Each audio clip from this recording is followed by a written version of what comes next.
Look at him, how the little bird comes when I call. God is good to us, Eve. He has given us everything. Everything but the fruit tree of knowledge. Yes, that is forbidden. But Eve wonders, and one day she goes alone to the tree, and she gazes upon the forbidden fruit. Suddenly, Satan, in the form of a serpent, tempts her, saying, Fruit from this tree of knowledge will make you wise. The Lord has forbidden it.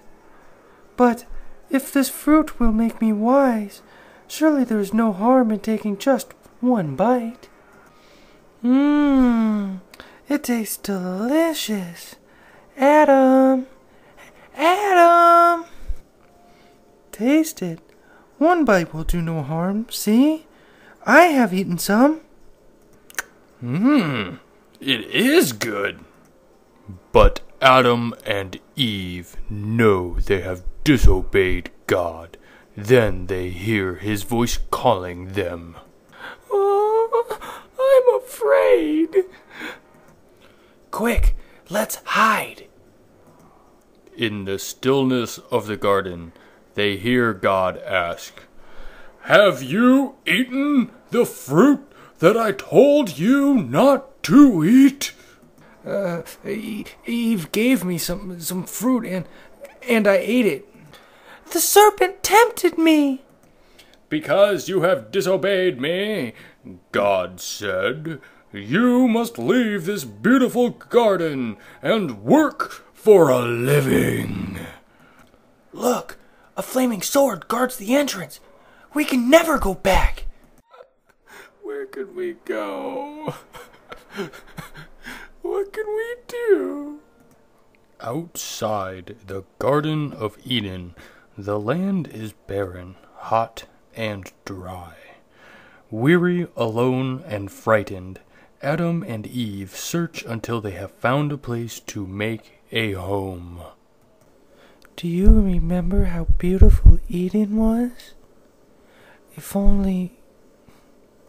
Yes, if only we had obeyed God. We must make certain that we teach our children so that they do not make the same mistake as we did. So Adam teaches their sons, Cain and Abel, about God. He made everything on earth and everything we have. I like to think of God giving me my little lamb. How can I thank him? When you are older, Abel, you can give God the best of your flock. He told us we should make sacrifices to show our thankfulness. As the boys grow to manhood, Abel plans for the day when he can give his thank offering to God. But Cain thinks only of his crops. If Abel gives God a sacrifice, I'll have to offer one too. God is pleased with Abel's gift, but the grudging spirit of Cain displeases God. Why should God favor my brother? It isn't fair. I gave God as much as he did. I'll get even. At last, we are alone.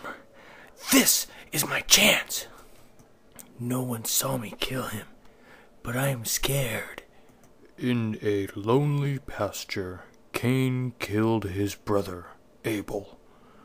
Cain was sure that nobody saw the murder, but suddenly the killer is afraid. Did someone see him? Who?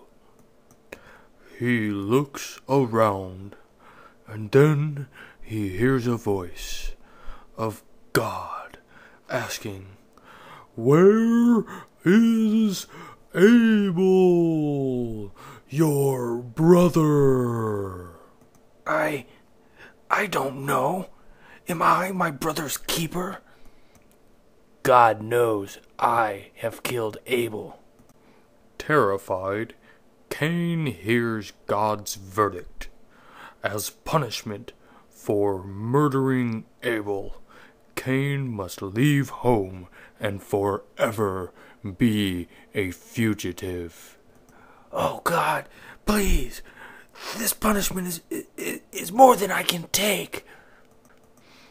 But God's sentence was carried out.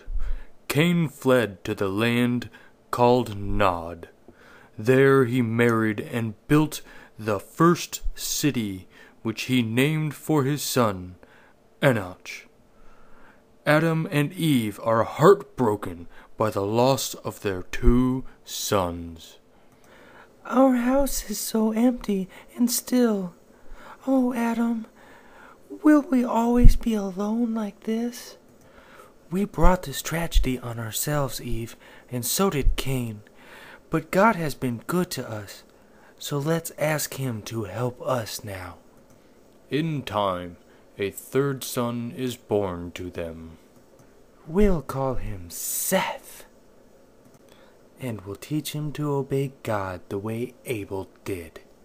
Adam and Eve's prayers are answered, for Seth learns to obey God. 2 of his descendants are Enoch, who walked with God, and Methuselah, who died at the age of 969, the oldest man who ever lived.